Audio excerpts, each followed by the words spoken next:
Director of Janesville Performing Arts Center, and I'd like to welcome you all to today's presentation of JPAC Your Lunch. And it's always a good sign when you have to add more tables and chairs before our presentation, so thank you all for making that possible.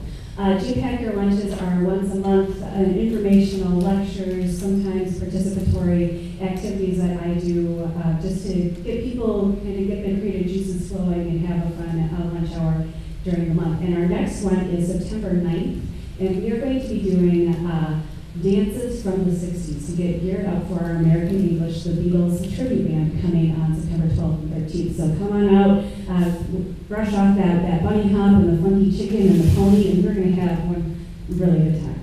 And then we've got, of course, American English coming up the 12th and 13th. That is for our 5th anniversary party. JPAC will be turning 5 years old that weekend, and we hope you'll come out and celebrate with us with the American English. And then we start kicking off our season with Boulder Acoustic Society on September 26th. We just have secured Caleb Berghans, who is a Milton, Janesville native who's made it in New York City. He's coming back and do a concert on September 26th. And then we go into the full season with Kathy Ryan and Janesville Little Theater and Theater Unlimited, and all of our wonderful user groups that will be presenting this year.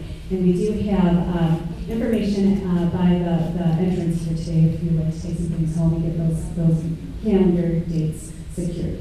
And today I'm really, really excited to welcome Pete Skelly for speaking today about Lincoln's time in Rock County. It's JPAC's 5th anniversary, but it's Abraham Lincoln's 150th anniversary, and so that's a little bit overwhelming, and to think that this wonderful man had walked on the same soil that we travel on today is really fantastic. And so I'm really excited to now welcome Pete to tell us about that time.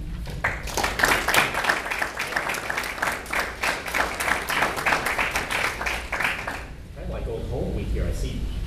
Jim, what do you think Sister Ethelreda would say right now? Sister of Camp Rock. Oh God, she boxed your ears. Yeah, I know. Jim and I were in grade school together, and I flash back on the nuns coming in and all that. Off the beaten path. I'm here to talk about Lincoln. How did I get involved in Lincoln? I've been a history nut all my life. And somehow, given the people I've known over the last 2 years, I got appointed to the Lincoln Bicentennial Commission by the governor. And we're trying to promote Lincoln across the state of Wisconsin. And this is 200th year, and coincidentally also the 150th year of his visit to Janesville in 1859. Not the first one, which was in 1832. My purpose here is I want to just basically kind of what we talked about is Lincoln's contact here in Wisconsin, here specifically in Rock County. The first time was 1832. And you have to picture Lincoln back then. I'm kind of an iconoclast. I like to make them human. Lincoln in 1832, don't picture him as the man on Mount Rushmore or the guy at the Lincoln Memorial. This guy was a 23-year-old kid, pretty much fresh off the farm. He'd grown up in the backwoods of Kentucky and Indiana, and had taken he'd taken two flatboat trips to New Orleans to sell goods with his friends, not with anybody he hadn't quite got out of the family circle, so to speak. But he had ended up in New Salem, Illinois at age 23, working in a grocery store. Well, the grocery store was going under after 9 months. He'd only been there for 9 months. What happened? The Black Hawk War. How convenient, I need a job. So he enlisted in the militia, which was a pretty, a common thing to do back then. It was a militia back in those days was pretty much almost like a moose club or something like that these days. Guys would get together as a more of a fraternal organization. You got to remember he was only in New Salem for 9 months at that time, so he was pretty new to the area, hadn't really gotten to know people that much, he didn't think, but for some reason, when they formed the militia, he was elected captain, which I'm always marvel at that. He'd been there for 9 months, young kid, and yet these hard-drinking, hard-living settlers had elected him captain. One unique thing about the group is they said, most of the historians who researched it, all the people are talking about is they were the hardest bunch of men you'd ever met. These guys were your typical frontier soldiers, frontier settlers, hard drinking, hard smoking, hard gambling, hard fighting. They like anything to do like that. Lincoln did none of that. Didn't drink, didn't smoke, didn't swear. Well, he turned a mean phrase every now and then, but he wasn't known for it, put it that way. How did he get elected captain of this militia unit? What did he do? How did he get them to like him that much? Because I always go back to when high school, when you didn't fit in high school, you kind of got ostracized. And this is kind of like Lincoln at age 23, wasn't like any of the rest of them there. Why did they like him so much to elect him a captain? And Lincoln, even when he was president, said that, asked him what was the best thing that ever happened to him, and he was talking about after getting elected captain, he says, he has not since had any success in life which gave him so much satisfaction. So even after he was elected president, he thought this was the neatest thing that ever happened to him. So what gave him that? I've got two theories on that, because of the fact that he didn't really fit in, but he did in two ways. One, he was a tremendous storyteller. This guy could tell a mean story. He was a great joke teller. He'd get enveloped in it. He was almost like an Aesop's fable kind of guy. He could make anything fit to prove a point. If you've read any of his later political speeches, you can see that in him then. He even had it back then. And also, he's a good wrestler. While he didn't get into he could beat somebody up if they want. And that was a big competition back then, kind of a mano-a-mano thing. And they grew to respect him that way. That was how he did it. Even though he didn't fit in all other aspects, they liked him that way. Now, why was he elected captain of a militia unit? Let's get back to Black Hawk. Kind of the main reason he came up here. Black Hawk was a Sauk Indian who had, I'm trying to get into this without spending a half hour in the Black Hawk War. The Sauk Indians had been forced to cross the Mississippi River from their homeland, which was near the Quad Cities. Their home base was a village called Saukanock. They had signed it away. A couple of the chiefs said they'd gotten drunk, if you read them, and they signed away their home base. The whites came in, took it over. Most of the Sauks went across the Mississippi, settled in Iowa. But Black Hawk and his band, who never really liked the Americans, decided they're going to go back and take over the village again. So in 1831, he had tried it. They talked him back over. He said, well, I'll wait a year. He came back again in April of 1832 and was going to take back his town. Some of his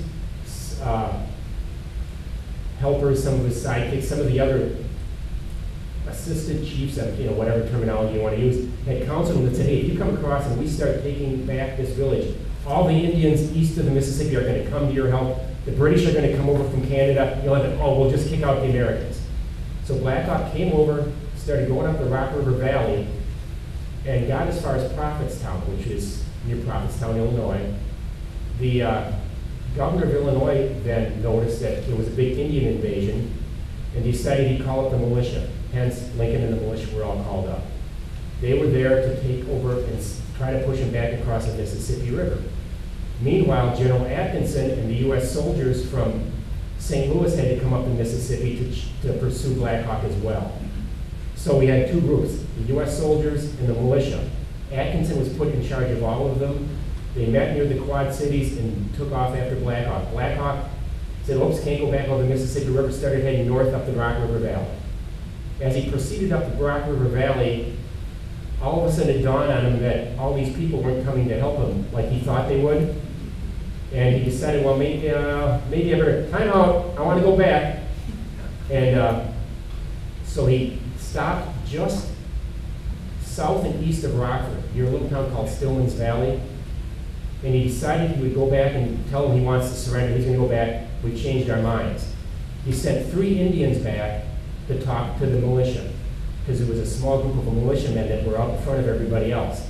Well, most of these militia soldiers had been drinking from a barrel of whiskey all day. The 3 Indians went in and tried to talk him into saying, hey, we're going to settle. Well, nobody there spoke Sauk Fox. Hence, drunken militiamen, 3 Indians, guess what happened? They attacked the Indians, killed 2 of them. Meanwhile, Black Hawk had sent 5 other Indians that were watching what was going to happen to the 3 guys that went down. They saw what happened. The militia chased them, killed 2 of those guys. 3 of them made it back to Black Hawk, who was like 5 miles away, told him what happened. Black Hawk then said, okay, all game's off, we're attacking. He brought anywhere from 40 to 100 soldiers to attack the 200 to 250 militia. Militia saw the Indians come and turned and ran. To this day, that town isn't called Stillman Valley anymore, it's called Stillman's Run, because that's what they did, they ran. Now they got back to the main group of soldiers and said, oh, 2,000 Indians attacked us, it was horrible. They massacred us. Well, it was about 40, it depends on what you mean, 40 to 100 Indians basically kicked their butts. But that kind of ended all chances of this war getting over without some sort of fighting. That was pretty much the last chance to have it end peacefully. Black Hawk then turned and went further up the Rock River Valley to this area, across the state line. Meanwhile, he had about 1,500 people with him. 1,000 of them were women, children, and people too old to fight. He had about 500 warriors. He would have the women's, children, and the old timers camp while he'd send out war parties out, and they went as far as Galena. They go as far as Kellogg's Valley, and it's pretty much northern Illinois, northwestern Illinois. They would attack settlements there, then come back to the home base, while the women and children stayed back here. One of the places they stayed, Black Hawk Golf Course. I don't know if any of you have ever noticed the historical marker there. That's where one of Black Hawk's campgrounds was. He put his people stayed there for a week or two while he went off and kicked a little white. Just was off chasing the Indians, chasing the settlers, trying to scare them. Meanwhile, the soldiers were coming up, trying to catch up to him. They didn't. Black Hawk knew the area a lot better than they did, let's face it. He had other Winnebago Indians there helping him, telling him where to go. Some of the tribes from around there did send him support, so he had some infrastructure to let him know what the territory was like. So as the soldiers would come up, they disappear. So we go with July 1st, 1832. First time Lincoln ever came to Wisconsin. Hot, humid day. They come in just south by Beloit, right about where the city hall is. They cross what was then Michigan territory. We weren't a state yet. Got to remember Wisconsin at that time, they were pretty, I don't know if there are any whites here. I don't know if Old Tebow was here yet. Gail, you have to tell me that. Old Tebow came in. He was the first white guy that was around here. There was conjecture over whether he was there at the time or if he came in later. He came in 1 week after I got here. Okay. I asked Gil because Gil would know. Gil knows everything. But so the Atkinson and his soldiers come across looking for Black Hawk. They find the old campground. They can see they've just been there. There's still some viable signs of the Indians, some hot campfires being what it is. They look around, can't see. They decide we'll spend the night here. They camp. Probably, if you go down to Beloit, just behind Cafe Del Wa, there's another historical marker there marking the Indian village at the time. And there another rock in the Riverside Park area of Beloit marking where Lincoln camped. Someplace between then and there. Let's face it, you don't have any solid proof of exactly where Lincoln camped at that point, but that's where, somewhere in that general area. Now, we do know what Lincoln had to eat that night. They were, you gotta remember, Atkinson and his men were getting kind of far from their base. They bringing the supplies up from the St. Louis area got to be pretty sprung out, so they're kind of on their own looking for what to take care of themselves. And when we get to this, I'd like to read this one. While he was there, they told later that, well, here, one of his older messmates told the story later on that, and he says, once in particular, at an old evacuated Winnebago town called Turtle Village, after stretching our rations nearly 4 days, one of our mess, an old acquaintance of Lincoln, one G.B. Fanshear, shot a dove, and having a gill of flour left, we made a gallon and a half of delicious soup in an old tin bucket that had been lost by the Indians. Sounds like a taste-tested sensation. Dove soup, anybody out there? But meanwhile, by this time, okay, Lincoln had been in the, this was July, he'd enlisted in April, so he'd spent 2 months in the service by then. By now he was down to a private. He was only a captain for the first 30 days. After that, they let most of them go. Anybody who wanted to re-enlist, they could for 20 days. So Lincoln then re-enlisted, this time as a private. Spent another 20 days, still hadn't found Black Hawk, re-enlisted again as a private again. Now there's some really good stories though of Lincoln, and I'd be remiss if I didn't put this one in. My favorite one of him as a militia man when he was a captain, trying to train these hardened guys how to march. Of course, you gotta remember Lincoln had no training, so he's teaching these guys how to march along, and they come to a fence. And there's only a gate in the fence. How does he get the man out of column into the narrow thing to get to the fence? He had no idea. He really was stumped. So he tells the story later. I could not for the life of me remember the proper word of command for getting my company endwise so that it would get through the gate. So when he came near the gate, I shouted, "The company is dismissed for 2 minutes and will fall in again on the other side of the gate." Even then, innovative. That's my favorite Lincoln in the Black Hawk War story. But meanwhile, they spent the night, July 1st, 1832, in Beloit. Beloit wasn't there. Turtle Village, that's all was there, an old Indian village. Next morning, they get up. They're going to pursue Black Hawk further up. That you can tell. Picture, how did they track it? You picture, this was just one big prairie, and these Indians would be tramping down all this grass. So you can just imagine it was not that hard to follow the trail. They followed the trail up from Beloit. They saw an Indian up on Big Hill Park, watching them as they went north. Now, an old buddy of mine, Bill Boldrin from Beloit, says back in the days when he was growing up, that hill was called Redskin Hill. That was the reason it was called Redskin Hill, because of that story. But, so Black Hawk was watching them as they moved, so he wasn't going to get caught real easy, let's face it. Lincoln and the men marched up. They came up here to Black Hawk Golf Course, found the camp.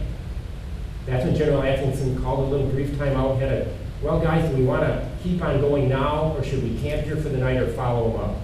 They decided at that point in time to keep on going. Now I want to point out, it's interesting that they camped on the golf course. It wasn't there at the time, remember that. But keep the golf course in mind, I got a point I'm going to make later on.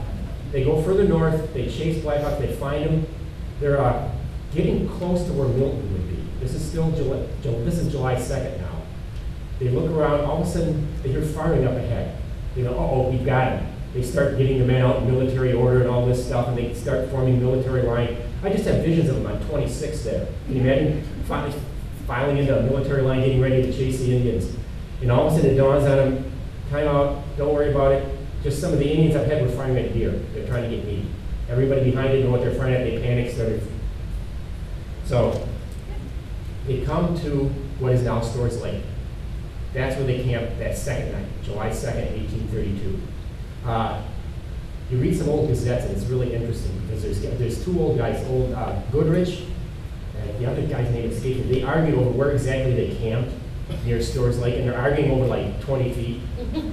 These old guys that think they know Milton. It's just funny because there was an article in the 1907 Gazette where the guy's drawn the map and shows where they camped that night and everything. A week later, the other guy's in it saying, oh, it wasn't there. It was 20 rods further this way. It was really here. And you're arguing. I mean, okay, I'm a history nut and I like splitting hairs. But every now and then you carry just a step too far.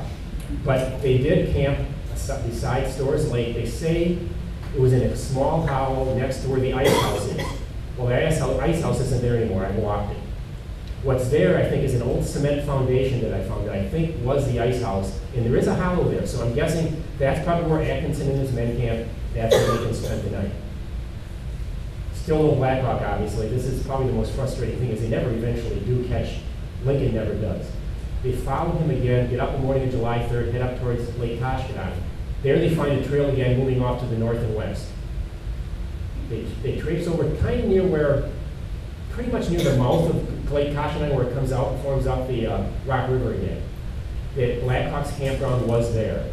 Atkinson and his men camped next to Otter Creek, which if you go on, I'm talking like people here know the area, there's a County Line Road that goes west from the Stagecoach restaurant there, right on 26 as you head north out of Janesville. You go down that road there and you cross Otter Creek, and it's on private property. I've searched.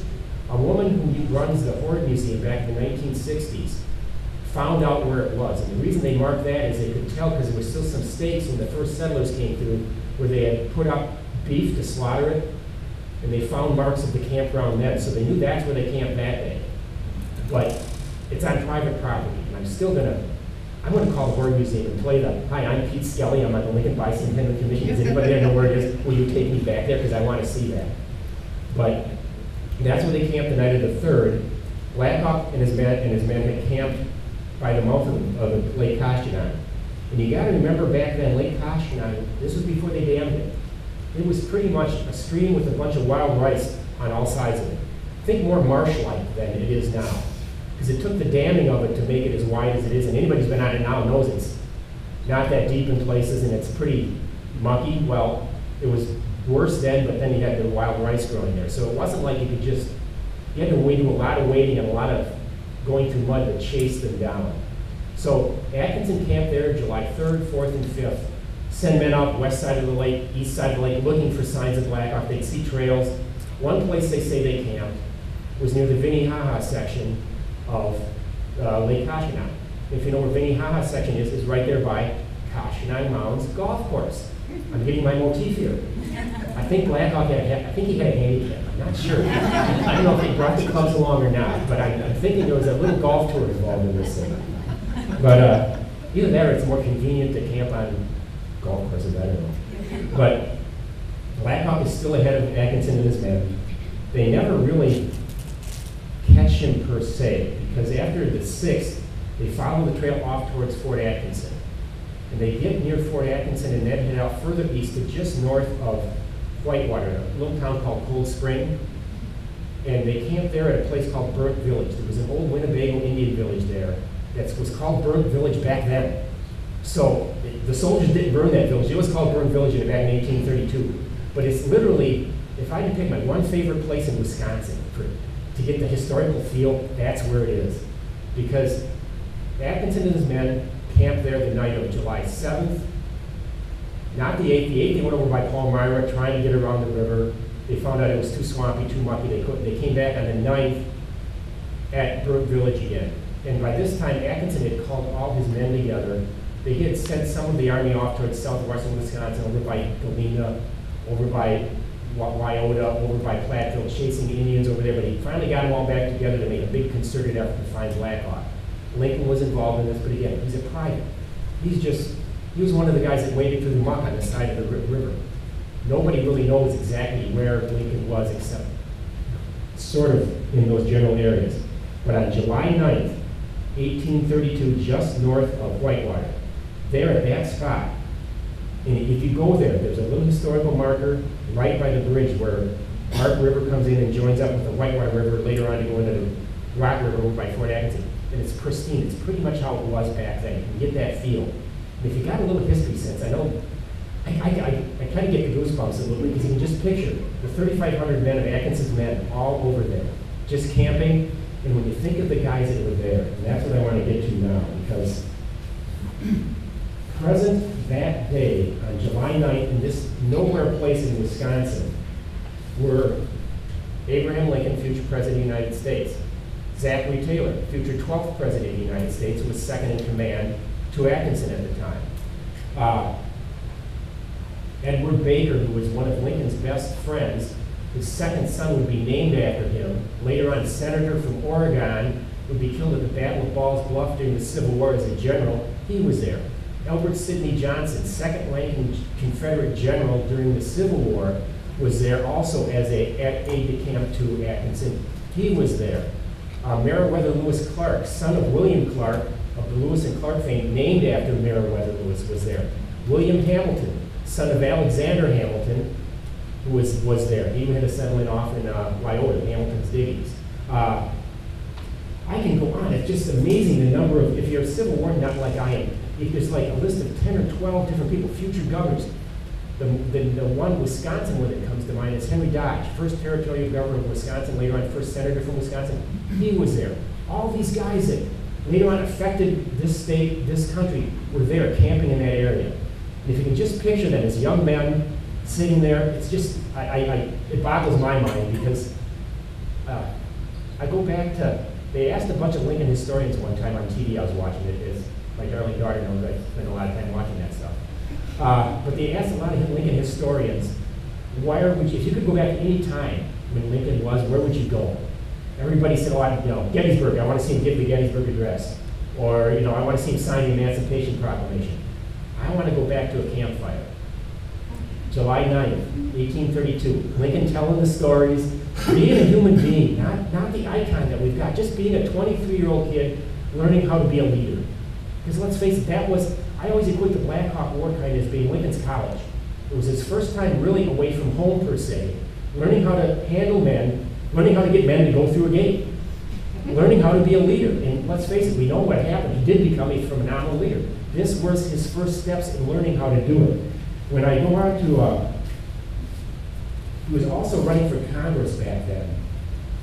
And if you read, running for Assembly in Illinois, I mean, and it was his first attempt at election. He was gone fighting the war during the election, so he didn't win the election. But when he talks about his first political speech when he came back, this is what he said. He said, "Every man is said to have his peculiar ambition. Whether it be true or not, I can say that for one, I have no other so great as that of being truly esteemed of by my fellow men, by rendering myself worthy of their esteem." And I think this was kind of his first step in that direction, in learning how to handle men, how to get them to think his way, if you will, even how to be the politician he was. And I mean that in the good sense of the word politician, not the bad sense that we sometimes use it. You have to learn how to be a leader, to guide people, how to get things accomplished, how to compromise, how to do things like that, how to get men to fit to a game. That's Lincoln's first step. That's why the Black Hawk War was so important. He kind of poked fun at it every now and then. Probably, if anybody's ever heard about it in the Black Hawk War, it's heard him talk about it when he was on the floor of Congress later on. He was poking fun at the Democrat who was running for president, Lewis Cass. And he was talking about Cass had been bragging up his experience in the war, which wasn't much. And so Lincoln had to poke fun at it by saying, and this was on the floor of Congress, "By the way, Mr. Speaker, did you know that I am a military hero? Yes, sir, in the days of the Black Hawk War, I fought, bled, and came away. Speaking of General Cass's career reminds me of my own. I was not at Stillman's defeat, but I was about as near it as Cass was to Hall's surrender. And like him, I saw the place very soon afterwards. It is quite certain I did not break my sword, for I had none to break. But I bent a musket pretty badly on one occasion. If Cass broke his sword, the idea is he broke it in desperation. I bent the musket by accident. If General Cass was advancing me in picking huckleberries, I guess I surpassed him in charges on the wild onions. If he saw any live fighting Indians, it was more than I did, but I had a good many bloody struggles with the mosquitoes, and although I never fainted from loss of blood, I can truly say that I was often very hungry." So his military experience wasn't the glorified, thing that you picture that was going to win him any elections, but it was his first step on the way. And the little footnote to this is the interesting thing about what then did happen in Whitewater that day. Is July 9th, he got up July 10th to get on the horse and go back to New Salem because his men had been discharged.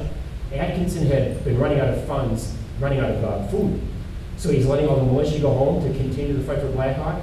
So he let all the Illinois militia go home, which included Lincoln. Lincoln got up, was going to go, somebody stole his horse.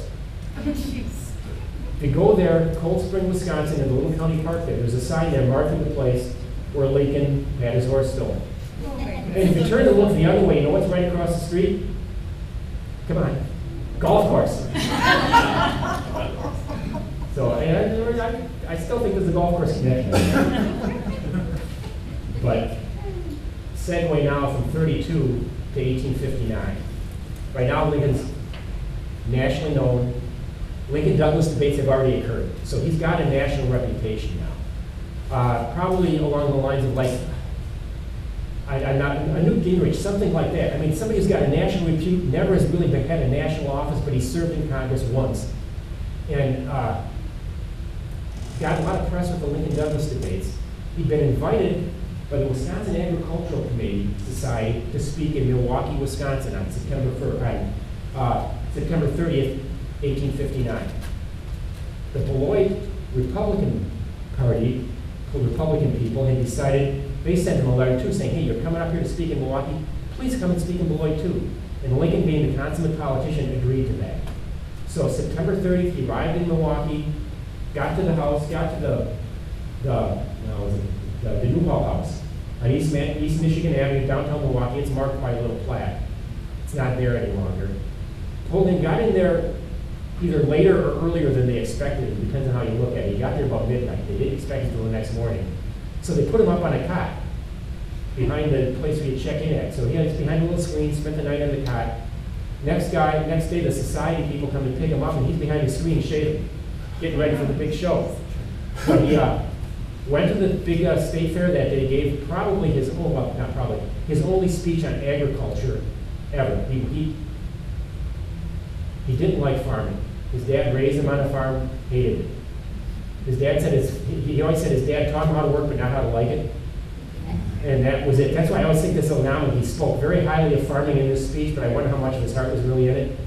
He could give a mean speech, but I think his heart wasn't in that one. He did comment on, and there's a great quote where he says, talking about why he liked agriculture so much. He says, every blade of grass is a study, and to produce two where there was but one is both a profit and a pleasure. Sounds kind of, but it was a good speech. It was very popular. One thing I should comment, Lincoln's voice. You always picture Lincoln as having this big stentorian voice that he carried. Lincoln had a high-pitched, kind of whiny, and he spoke with a Southern Illinois twang. A chairman was a chairman. I can't do the voice well because I can't get that low, but I just picture him getting up there talking like, but think about it, that type of voice carried better in those days. And if it could carry, I mean, he had to address hundreds, if not thousands of people. And right now, well, people in the back row wouldn't be able to hear me as it is, not that they want to hear me, but with that high-pitched voice he could carry at the Lincoln Douglas debates, and you've got 1,000 people there, he probably could translate better to the people that way than if he had the deep voice, because the bass doesn't travel like the treble does. So it worked out real well, and he gets animated. When you talk about Cooper Union, they say, when he first opened his voice in New York to give his first speech in New York, after the first 30 seconds, everybody were kind of going, who the heck is that?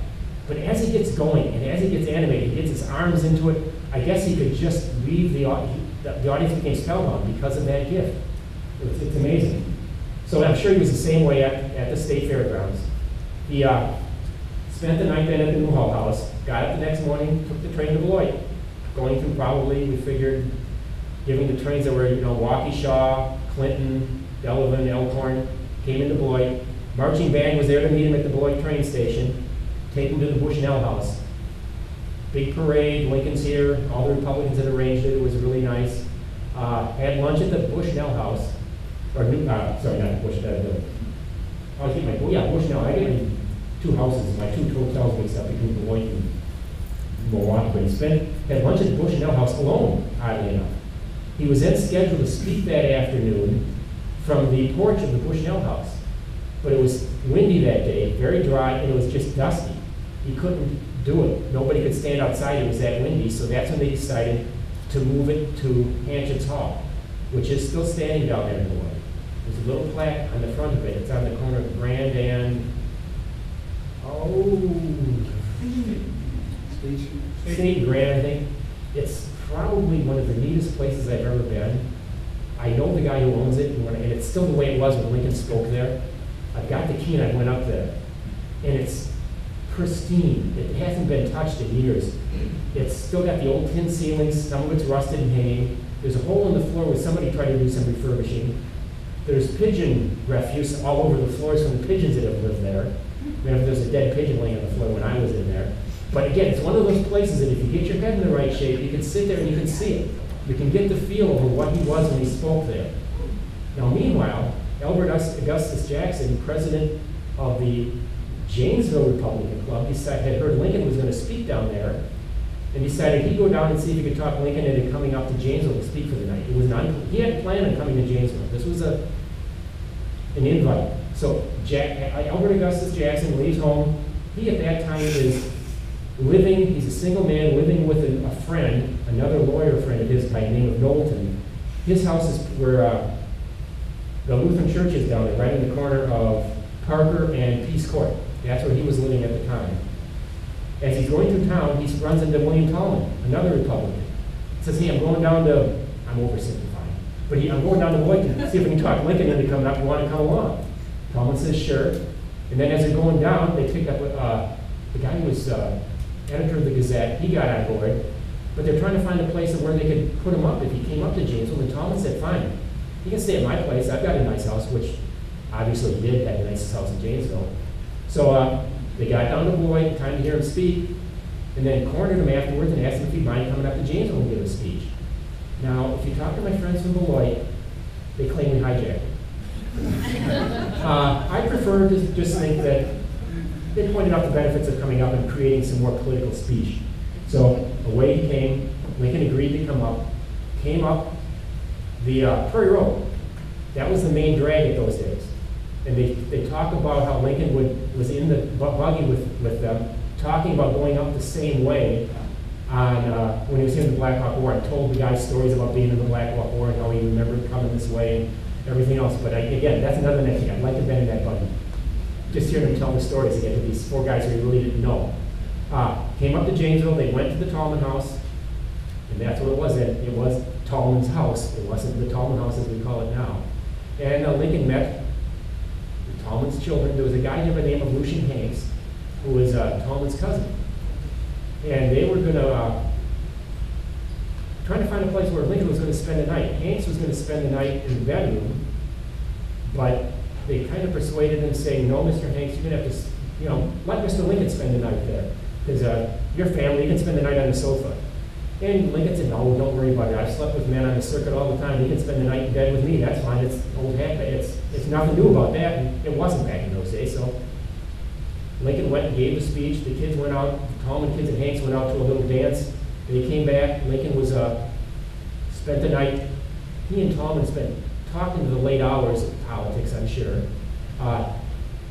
Went to bed. He and Hanks got in bed together. All of a sudden, Lincoln started snoring. Hanks failed. He went down on the sofa. He was laying in the bed. Lincoln snored too bad. Next morning, Lincoln was supposed to catch the train for Chicago. Went out, got dressed up. He had set his boots outside the door, like it was polite to do back in those days. Figured somebody polished them and put them back. He went out there. Boots weren't there.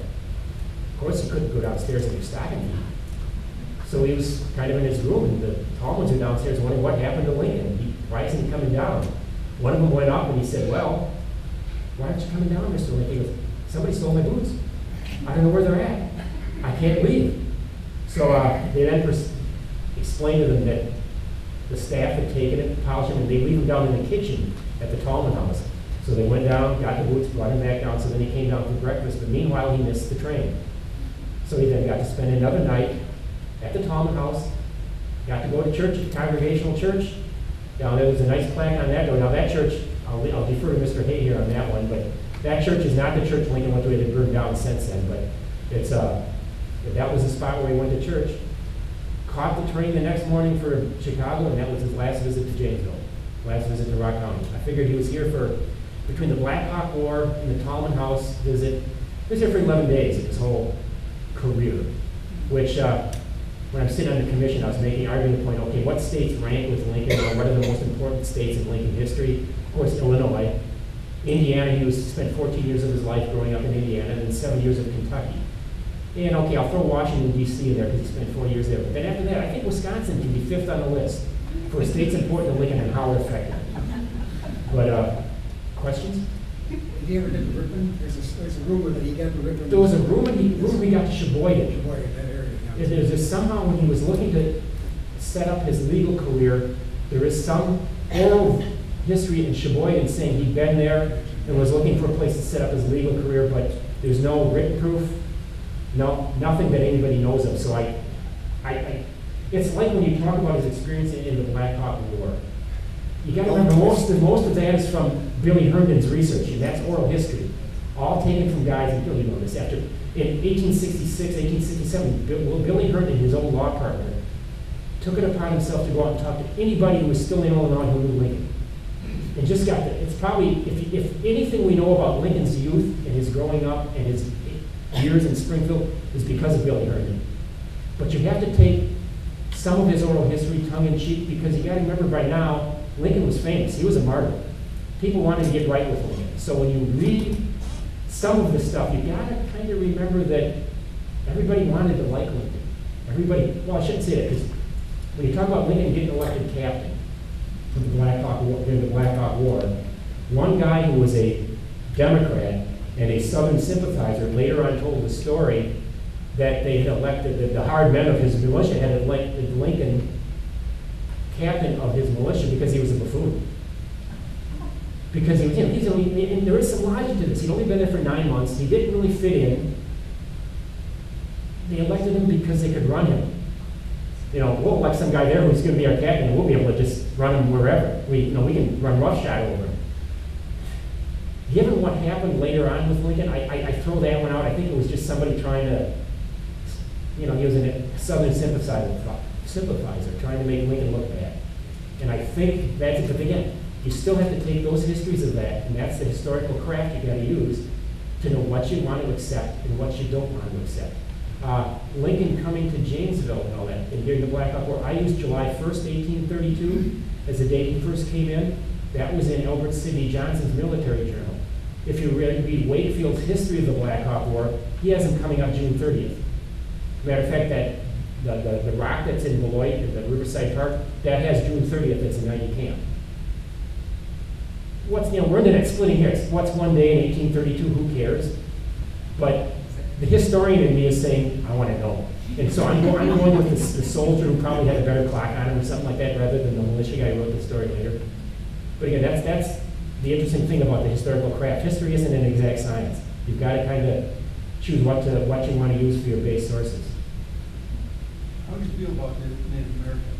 You sympathize there with the I think he sympathized with them. I'm trying to think that the one place he came into most contact with them was during the Sioux Uprising. In 1862, during the Civil War, the Sioux in Minnesota went on the warpath and massacred a lot of settlers out there. Lincoln had to send real Pope and some of the army out there to fight them. The 25th Wisconsin that was organizing, I'm getting off on a different track here. If I go too long, let me know. 25th Wisconsin was forming here to go fight the Civil War further south. Instead, they sent them to Minnesota to fight Indians. And after that, they captured all the Sioux, put them up. They were going to hang like 300 of them for depredations. Lincoln went through that list and ended up crossing them all off. They ended up hanging 38 of them, 38 or 58. I'd have to search again. It's not fresh in my head like it should be, but I think Lincoln accepted and knew it. But again, they were still. It's like I get on the slavery topic, but we'd be opening up cans of worms here. I think for his time, and you got to look at it in the shoes of 1862 or 1832. I think he was very forward-looking and accepted them. The one story from the Black Hawk War is when they were camping and he was a captain, an old Indian came into camp. And you got to remember, these guys were getting kind of frustrated. They hadn't killed any Indians yet, and that's what they were there for. That's what they wanted to do. That was the time. They were chasing the Indians that had made depredations on the frontier. And an old Indian with a pass from the Secretary of War saying, I'm a good Indian, can you give me some food? Well, the men went after him. Hey, we finally got an Indian here, let's hang him. And Lincoln came to his defense. He stood up and said, no, guys, don't do this. This guy said, who we're chasing, this Native American said, we're chasing after. He's just looking, he's got this. He came to his support. All the men started calling him a coward. And most of the men say that's the only time they saw Lincoln get really angry here. He stood up to like his full 6'4" and said, okay, who's calling me a coward here? Let him prove it. And you gotta remember, people back then were 5'7", 5'8", Lincoln's 6'4". And he'd been chopping some wood back, and they always talk about he was a good wrestler. He had tremendous strength. He could hold an axe out. And this was the big old fire axe like things that JP mentioned. Oh, like that, even when he was president, he'd show up some soldiers, he'd go, I can still do it. Just to kind of show off a little bit. So he was a strong guy. And if you're standing up saying you aren't going to touch that Indian, guys, they didn't touch him. So I think he had a pretty forward-looking perspective for the time. Yes? You said you got goosebumps thinking about that campfire. Do you get the same goosebumps when you golf at Black Hawk? Can you repeat the question? No, I don't know if I want to repeat that one. A friend of mine asked me if I get the same goosebumps when I play Black Hawk golf courses when I'm thinking about looking around the campfire at Black Hawk golf course back in 1832. Mr. Sippy back there has seen me golf, and he knows I won't get goosebumps anytime I golf. I know. Yes? I think one of the more interesting stories about Lincoln is after he was buried in Springfield, this group of men from Chicago almost succeeded in snatching his the gravesite. Yeah, that was it. Actually, the guys who were counterfeiters. Right. They wanted to steal Lincoln's body and hold it hostage because so they could get some of his men out of prison. It's a very interesting story. I know very little about it. I know what they did as a result of it when they finally buried Lincoln the last time in the early 1900s. They opened it up again one last time to make sure it was him in there. Right. And put him in it, and they sealed the whole thing, poured it in with concrete. Right. That whole thing's solid concrete now. There isn't any way he's getting out of there. Or any way anybody's getting in there. And the matter of fact, the last person to see Lincoln in person just died within the last 10 years. It was a young kid who was there. And he became pretty famous around Springfield as the last man to see Lincoln, so to speak. And I think he just died within the last 10 years. I read something in one of I the... saw this on the History Channel, and I guess it wasn't real uncommon that graves that are people trying to steal bodies out of the graves at that time. It was kind of just a pretty well routine thing. They tried doing it to Charlie Chaplin back in the 1960s. Some guy stole his body trying to hold it for ransom. So it's not an unheard of thing. But Lincoln, anything more? About Fort Atkinson, is it true that many people think Fort Atkinson was named after General Atkinson? It was named after General Atkinson, but it was Fort Koshkonong. They called it Fort Koshkonong when it was there. It wasn't Fort Atkinson. And as a side, Lincoln went back eventually when Atkinson broke up his soldiers then when they sent Lincoln and the militia home. He sent Dodge and General Henry north to Portage, which was where one of the forts was, to get more food. And when they were doing that and coming back, that's when they came across Black Hawk's trail heading off towards Madison. And that's when they took off after him and followed him, chased him through Madison, which wasn't there, and then caught him by the Wisconsin River. And eventually, Black Hawk got across the Wisconsin River. Nice little pristine battlefield, Battle of Wisconsin Heights, over by Prairie du Sac, if you ever want to. And another nice place that's pretty much how it was. It's interesting for a historic history nut if you want to go walk some interesting ground. And eventually they caught Black Hawk, and I very seldom even talk about the Battle of Bad Axe on the Mississippi River just north of Prairie du Chien, because it was no battle, it was a massacre. By then, Black Hawk's men were starving. They were resorting to eating bark, roots. They followed them by trails of the people they couldn't keep up and were dying. That's how the soldiers followed them. And then when they got to the Mississippi River, the soldiers kind of surrounded them. There was a gunboat in the middle of the river with a large cannon, and they just basically opened fire. Women, children, a lot of them didn't care. It's not one of the proudest moments. I like the Black Hawk War because I like to tell the story. The fight at Wisconsin Heights is a great story, but Bad Axe I don't even hardly get into because it's a tragedy. I go back to if Stillman and his men hadn't been there getting drunk when Black Hawk first tried to, go back, none of it would have happened.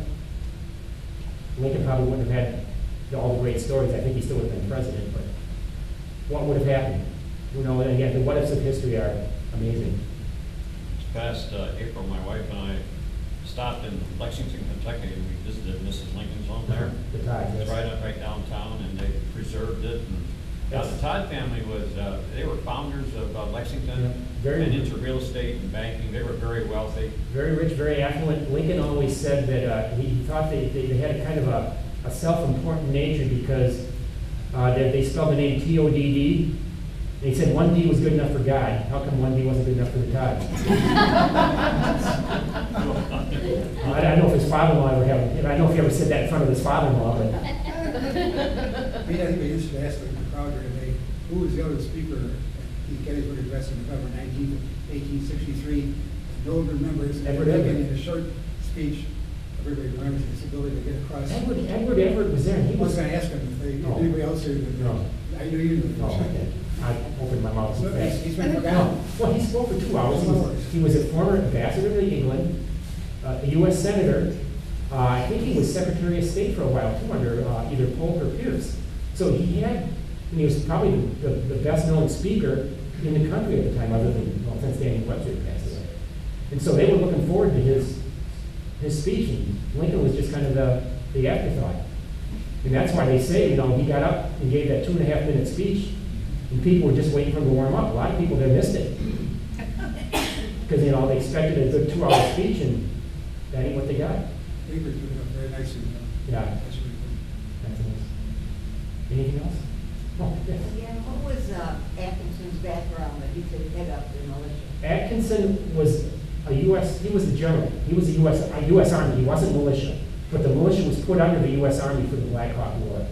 Atkinson, I don't know. He was the second-ranking general in St. Louis. Because the ranking general, I think his name was Gaines, was on detached service someplace, so Atkinson got to be the leader that time. And he had been up the road before in 31 when Black Hawk first crossed the river and then changed his mind, and then happened to be coming up again when the Black Hawk did cross the river that time in April of 32. when the whole thing started then. And I wish I knew more about him, but I can't honestly say where he's from. Most of them, I really don't know enough to say. I'll admit I'm dumb. Anything else? How many words did the Gettysburg Address? Oh, come on, yeah. You're like 225, isn't it, 245 or something like that? 272. 200, okay, 270. You'll ask how many words were in the Gettysburg Address. I think if we're going to have the peak, Gil's down there playing, having a stump peak club here. I think it's gonna, it's your turn next. Okay, maybe I don't. No, and again, the July 9th thing is, and go there sometime. It's just north of Whitewater. And if you can go there and just think about all the people who were there, it's just, Lincoln's first law partner, John Todd Stewart, was there. That was the reason Lincoln got to be a lawyer. He met all his lawyer connections there in the Black Hawk War. The Black Hawk War pointed him in the right direction. From a little 23-year-old kid who didn't know which way, where he was going in life, to plug him into where he ended up and ended up in the White House. Thank you.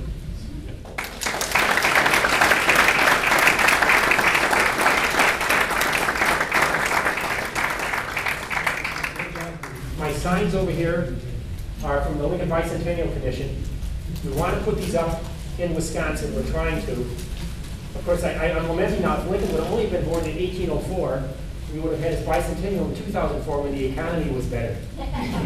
Now it's like, I've got the okay to put this one salutes the speaking tour, and I want to put this up at the Talma House. I've got the okay from the city, I just don't have the money yet.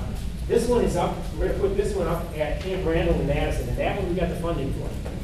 That one's going up, and then this one on the Black Hawk War, I would like to get, we're talking to the DOT for the potential of probably putting up at the entrances to Kenosha, Beloit, and then on the two rest areas on 94 between Madison and Milwaukee. Just because it kind of surrounds the area we want to promote. And if we can get, we've met with the DOT once and they kind of said, maybe, maybe not. We're working on it. So someday you may be driving up and stopping and you won't see these exact signs because we've kind of changed and these are the first mock-ups that we did that I somehow got a hold of. And let's see if they're going to give it back. But we've changed it a little bit because there's actually a picture of Lincoln taken 3 days after he left Janesville, down in Chicago. Samuel Fassett took a picture. And that's going to be here, and we've changed things around. But if you want to just get a little idea of what it's going to look like, come on up and look at it. That's what they're here for. Thanks.